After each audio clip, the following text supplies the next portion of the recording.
Elinor Leung. She is an analyst who follows this space over at CLSA. Good morning, Elinor. Morning. Happy Friday to you. You know, it's kind of a no-brainer, kind of a natural to assume that, okay, if Google really does pull out, then their 30-plus market share goes immediately to the 2/3 plus market leader, and that's Baidu or Baidu.com. But it's not exactly that simple. It's not just a yes or no equation, is it?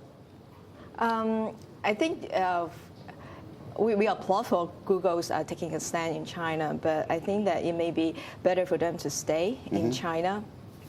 Do you think they will? Do you think they will? You know, a lot of people would lament, would be very sad to see Google's departure because by anecdotal accounts, it's censored, but less censored than some of the other players, and gives them a little more unfettered access to the internet.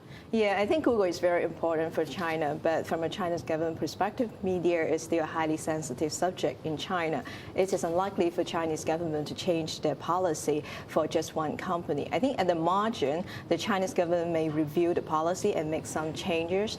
Central government is unlikely to involve in the day-to-day policy of regulating the internet. So sometimes some of the government agencies do get it wrong, like MIT's controversial Green Dam proposal, which was ultimately pulled. And this type of crackdown on the internet company tends to come in cycles. Government obviously is getting more focus on the internet company because the growth has exploded and has become more persuasive. You know what I hear? What I hear you saying, and you cite a very good example, and that is the Green Dam. You know, they were supposed to, everybody was supposed to install filters on these computers in July, and then right before that deadline, boom, they decided to put it on ice, and you know that Green Dam did not take effect. Now, Google's idea is, you know, unfettered, basically unfiltered search. Is that sort of the opening offer? You actually think that they might come to sort of a happy medium and stay engaged in China, unlike a lot of your peers who've said, well, you got to move beyond Google and assume that this is the nail in the coffin for them. Yeah, I think censorship will change over time, but Chinese do everything gradually, so I don't think it's going to happen overnight. But if you look at China, there has been improvement in the media in China. Internet is the freest form of media in China. Increasingly, more people has been able to express their discontent with the government on the internet, especially on corruption,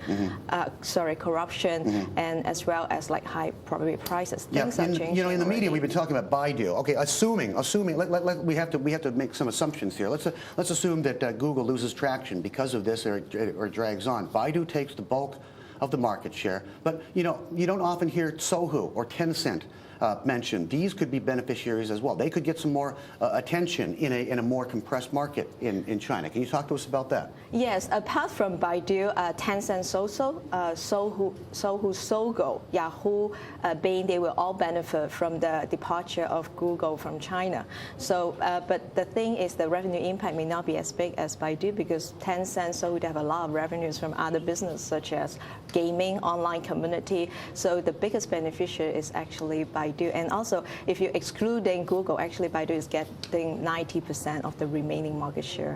Does innovation take a step backwards if Google, if their extra withdrawal or leaving the country eventuates? Yeah, I think that is the risk That's the risk for China. Google is very positive for China. They bring the latest service to China, like Google Map, which no other search engine has been able to match that. And also, they do the best English search in China. So his leaving actually will reduce the competition in China. That may not negative to the technology innovation. You've been talking to your counterparts, people in China. What are they telling you about what they're experiencing right now? Are they seeing an upsurge in traffic in Baidu, interest in the others? Are people starting to maybe go to search and use functions and go to portals, which might not have been their first choice because this all hit the news? I'm trying to really feel what the grassroots and what the rank and file in China are going through right now. I think in general, the Chinese netizen is happy with with Google taking their stance against the government. From the netizen perspective, they love to have an unfiltered search in China, but we haven't seen any change in traffic at the moment. But Baidu has been very dominant in China. They have 75% traffic market share in China, so we haven't changed anything. Have you changed any of your calls, any of your price target assumptions 12 months out for Baidu, Tencent, Sohu? I guess this is a lot depends on the news, in the coming days and what kind of developments we see on this now government to government sort of conjecture that's going on. Have you changed anything on any of these names? No, we haven't changed anything. We have been positive on Baidu for some times already. There is rooms for upward revision on the earnings target price for Baidu if Google is really going to decide to leave the country. Okay. Keep us up to date, okay? This is a very, very interesting story, which is really, I'd have to argue, #1 story of the week.